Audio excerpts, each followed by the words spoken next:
যেসব মহিলাদের বাচ্চা হতো না, আমার মা তাদের জন্য ওষুধ বানাতো।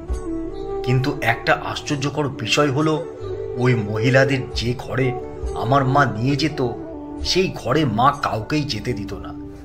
ওই ঘরে শুধুমাত্র আমাদের বাড়ির কাজের মাসির যাওয়ার পারমিশন ছিল। কিন্তু আমার যখন বিয়ে হলো, তখন আমার কোনো বাচ্চা হলো না। তখন আমি আমার মাকে বললাম, মা, তুমি তো সমস্ত মহিলার জন্য ওষুধ তৈরি করে দাও বাচ্চার জন্য, তাহলে মা তুমি আমার জন্য ওষুধ বানিয়ে দাও। মা আমার কাছে ওই কথাটা শুনেই খুব রেগে গেল আর আমাকে বারণ করে দিল। তারপর আমি আমাদের বাড়ির কাজের মাসিকে বললাম আমাকে সাহায্য করতে। সেদিন কাজের মাসি নিজের মুখটা লুকিয়ে দিয়ে মায়ের ঘরে গেল। মা তখন তাকে জিজ্ঞাসা করল, তুমি মুখটা চাপা দিয়ে আছো কেন? কাজের মাসি বলল, তার মুখে তেলের ছিটা লেগেছে, তাই মুখ খারাপ হয়ে গেছে। তারপরের দিন সকালবেলা আমি কাজের মাসির জায়গায় মায়ের ঘরে গেলাম, আর ওখানে গিয়ে নিজের চোখে যে ঘটনাটি দেখলাম তা দেখে আমার অবস্থা খুব খারাপ হয়ে গেল। আমার মায়ের নাম পায়েল। আমার মা তাদের গ্রামের সবথেকে বেশি পড়াশোনা জানা মহিলা ছিল। গ্রামের মধ্যে আমার মাই প্রথম এমন মহিলা ছিল যে ডাক্তার হয়েছিল। কিন্তু আমার মা পড়াশোনা পুরো কমপ্লিট করতে পারেনি, কারণ আমার দাদু হঠাৎ করে মারা গিয়েছিলেন। দাদু মারা যাবার পর থেকে আমার মা ডাক্তারি করা শুরু করলো। যেসব মহিলাদের বাচ্চা হতো না, তাদের মা চিকিৎসা করে ওষুধ দিত। তারপর আমার মায়ের বিয়ে হয়ে গেল। তারপর আমি এই পৃথিবীতে এলাম। এখন আমার বিয়ের বয়স হয়ে গেছে। আমার মা ঘরের মধ্যেই মহিলাদের চিকিৎসা করত। যেসব মহিলাদের বাচ্চা হতো না, আমার মা তাদের জন্য ওষুধ বানিয়ে দিত, আর সেই ওষুধ খাওয়ার পরেই তাদের বাচ্চা হতেই হতো। আমার কাছে একটা জিনিস খুব অদ্ভুত লাগবে, সেটা হলো আমার মা মহিলাদের একটা আলাদা রুমে কেন নিয়ে যেত, সবার সামনে কেন চিকিৎসা করাতো না।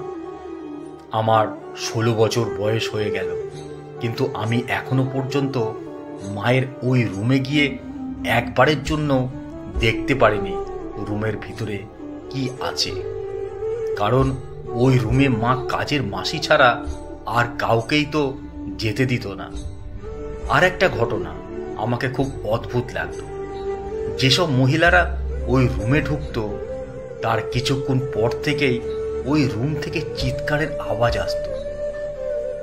আবার শুনে মনে হতো কোনো মহিলা যেন সন্তান জন্ম হচ্ছে, কিন্তু ওই ঘরের তো কোনো বাচ্চা জন্ম নিত না, তাহলে চিৎকারের আওয়াজ কেন আসতো? আমি ওই রুমে যাওয়ার অনেক চেষ্টা করেছিলাম, কিন্তু মা কখনো ভেতরে যেতে দেয়নি। এমনকি আমার বাবাও অনেকবার ওই রুমে ঢোকার চেষ্টা করেছিল, কিন্তু মা বাবাকে ওই রুমে যেতে দেয়নি। আমার বাবা আমাকে কিছুই বলতো না, কারণ মা তো অনেক টাকা ইনকাম করত। যেসব মহিলারা আমার মায়ের কাছে ওষুধ নিত আর তাদের যখন কাজ হয়ে যেত, তখন সেই মহিলাগুলো আমাদের বাড়িতে এসে অনেক মিষ্টি, জামা কাপড় সব কিছু আমার মাকে দিয়ে যেত। তারপর আমার বিয়ে হয়ে গেল। আমার বর খুব ভালো ছিল, কিন্তু আমার মাকে নিয়ে খুব মজা করত। তারপর একদিন বাপের বাড়ি ঘুরতে গিয়ে দেখলাম মা একটা বড় মাপের মেশিন কিনেছে। আমি মাকে তখন জিজ্ঞাসা করলাম, মা, এটা কি? আমার মা তখন বলল, এটা তুমি বুঝবে না, এটা এক ধরনের মেশিন। আমি তখন মাকে বললাম, তুমি তো কোনো অপারেশন করো না, তাহলে মেশিন দিয়ে তোমার কি হবে? তখন মা বলল, এই মেশিনটা আমার ভীষণ দরকার, আমার কাজে লাগবে। তারপর আমি মাকে বললাম, মা, এত কষ্ট করে কি করবে? অনেক তো টাকা ইনকাম করেছো, আর এত কষ্ট করার দরকার নেই। আমার মা তখন বলল, পয়সা ছাড়া জীবনে আর কিছু নেই রে। পয়সা একটা এমনই জিনিস যেটা প্রতিদিন প্রতি মুহূর্তে সব সময় লাগে, বুঝলি? তারপর একদিন হঠাৎ করে আমার শাশুড়ি আমাকে বলল, তোমার ননদের বাচ্চা হচ্ছে না, তুমি এক কাজ করো না, তোমার মাকে বলো আমার মেয়ের চিকিৎসা করতে। আমি সেই দিনই বাপের বাড়ি চলে গেলাম আর মাকে বললাম, মা, আমার ননদের কোনো বাচ্চা হচ্ছে না, তুমি আমার ননদের চিকিৎসা করো। আর একটা কথা মা, এই চিকিৎসাতে কোনো খরচাই কিন্তু তুমি আমার ননদের কাছ থেকে নেবে না। মা আমার এই কথাটা শুনে খুব রেগে গেল। নেবো না মানে? তুই জানিস এই চিকিৎসাতে কত টাকা খরচা হয়? আমি তখন মাকে বললাম, কত আর খরচা হয়, তুমি তো শুধুমাত্র ওষুধ দাও, অল্প ওষুধ নয়, ফ্রিতে দিলেই দিলে। কেননা ও আমার নিজের ননদ, ওর কাছে কি আর টাকা নেওয়া যায় বলো? মা তখন বলল, টাকা না নিলেও কিন্তু তুই পরে খারাপ হবি। আমি তখন বললাম, কেন? মা বলল, আমার ওষুধ দেবার পরেও যদি তোর ননদের বাচ্চা না হয় তখন কিন্তু তুই খারাপ হয়ে যাবি। আমি তখন মাকে বললাম, বাচ্চা হবে না কেন? তুমি তো আজ পর্যন্ত যাকে যাকে ওষুধ দিয়েছ প্রত্যেকেরই বাচ্চা হয়েছে। আমার মা তখন আমার ওপর রেগে গিয়ে বলে দিল, না, আমি তোমার ননদের চিকিৎসা করতে পারবো না। তারপর আমার বাবাকে বললাম, বাবা অনেক কষ্টে মাকে রাজি করালো। তারপর আমার ননদের চিকিৎসা হয়ে গেল। আমি তারপরে আমার ননদকে জিজ্ঞাসা করলাম যে, তোমার চিকিৎসা মা কিভাবে করলো গো? আমার ননদ তখন বলল, তোমার মা আমাকে একটা ডাইনিংয়ে বসিয়েছিল। আমি তখন বললাম, তোমাকে আমার মা কোনো রুমে নিয়ে যায়নি? সে বলল, না তো, তোমার মা আমাকে ডাইনিংয়ে বসিয়ে কয়েকটি ওষুধ লিখে দিল আর কটা টেস্ট করাতে বলল। আমি এই কথা শুনে একটু অবাক হয়ে গেলাম। আমার মা সারা দুনিয়া চিকিৎসা করাচ্ছে, সবার বাচ্চা হচ্ছে, তাহলে আমার ননদের বেলায় এরকম কেন হবে? কিন্তু আমার ননদের কোনো বাচ্চা হলো না। আমার বিয়ে প্রায় 2 বছর হয়ে গেল, কিন্তু আমার ঘরেও কোনো বাচ্চা হলো না। তখন আমার স্বামী বলল, তুমি তোমার মার কাছে গিয়ে বলো, তোমার মা তো সবার জন্য ওষুধ দেয়, তুমিও তোমার মায়ের থেকে ওষুধ নিয়ে এসো। আমি বরকে লুকিয়ে এই ডাক্তারের কাছে গেলাম চেক আপ করাতে। ডাক্তার চেক আপ করে বলল, আমি কোনোদিনও মা হতে পারবো না। সেদিন আমি খুব কেঁদেছিলাম আর সারা রাত চিন্তা করেছিলাম কি করব এবার আমি। তারপর আমি মায়ের কাছে গেলাম আর মাকে সমস্ত কথা জানালাম যে ডাক্তার আমাকে বলেছে আমি কোনোদিনও মা হতে পারবো না। মা তখন বলল, এবার কি করবি মা?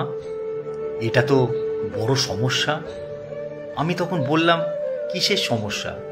তুমি তো সবার চিকিৎসা করো, আমারও চিকিৎসা করবে। মা তখন বলল, আমি তোমার চিকিৎসা করতে পারবো না। আমি মাকে বললাম, কেন করবে না চিকিৎসা? তুমি তো সবার চিকিৎসা করো, তাহলে আমার বেলায় করবে না কেন? আর তারপর থেকে আমি বুঝে গেলাম ওই রুমে এমন তো কিছু একটা হয় যেটা মা কাউকে জানাতে চায় না। তাই ওই রুমের মধ্যে মা সব মহিলাদের কি চিকিৎসা করায় সেটা জানার আমার আগ্রহ এবার অনেক বেড়ে গেল। তারপর আমি আমার বাড়ির কাজের মাসিকে ধরলাম, যে আমার মায়ের সাথে সব সময় থাকে। সেই মাসিকে আমি অনেক কিছু জানার চেষ্টা করলাম, কিন্তু মাসি কিছু বলতে চাইল না। শেষ পর্যন্ত মাসিকে অনুরোধ করলাম, ঠিক আছে, তোমাকে কিছু বলার দরকার নেই, কিন্তু তোমার জায়গায় আমি কালকে মায়ের ঘরে যাব। তুমি আজ মায়ের ঘরে ঘুমটা দিয়ে যাবে, আর মা যদি তোমাকে জিজ্ঞাসা করে তুমি বলবে তেলের ছিট লেগে তোমার মুখটা খারাপ হয়ে গেছে। কথা মতো পরের দিন মাসির জায়গায় আমি সেদিন মায়ের ঘরে ঢুকলাম। গিয়ে দেখলাম ঘরটা পুরো অপারেশন থিয়েটারের মতন, বড় বড় মেশিন ছিল। আর একটা বিছানা রাখা ছিল। তারপর একটা মহিলা আসলো। সে বলল যে তার আমার সাথে দরকার আছে। মা বলল, তুমি ওই রিপোর্টটা দেখে নাও। ওই মহিলাটার রিপোর্টটা আমি যখন পড়লাম তখন ওই একটা কথাই লেখা ছিল যে সে কখনো মা হতে পারবে না, আর তাকেও বলা হয়েছিল সে যেন টেস্ট টিউব বেবির মাধ্যমে বাচ্চা জন্ম দেয়। তারপর মা মহিলাটাকে জিজ্ঞাসা করলো, তুমি কি নিজের ইচ্ছাতে এই কাজগুলো করতে চাও? মহিলাটি বলল, হ্যাঁ, আমি করাতে চাই। আমি জানি এই বাচ্চাটা আমার বরের নয়, অন্য লোকের। কারণ আমি যখন মা হয়ে যাব সবাই এটাই ভাববে যে এটা আমার বরের বাচ্চা। তখন আমি আমার মায়ের সমস্ত চিকিৎসার কথা বুঝতে পারলাম। মা এতদিন ধরে টেস্ট টিউব বেবির চিকিৎসা করাতো। তার মানে এতদিন যেসব মহিলাদের বাচ্চা হয়েছে ওসব বাচ্চা তাদের স্বামীর নয়, অন্য কোনো লোকের। আর এই জন্যেই মা এত বড় বড় দামি দামি মেশিন আনিয়েছিল। তারপর ওই মহিলাটা ঘর থেকে বেরোতেই আমি নিজের মুখ থেকে ওড়নাটা সরিয়ে দিলাম। আমার মা আমাকে দেখেই পুরো চমকে উঠল। আমি তখন মাকে বললাম, এই জন্যই তুমি আমার চিকিৎসা করাতে চাইছিলে না, তাই তো? মা তখন বলল, আমি যেটা করছি এটাকে তুমি ভুল ভেবো না, কারণ আমি একটা মহিলাকে কষ্টের হাত থেকে রক্ষা করছি।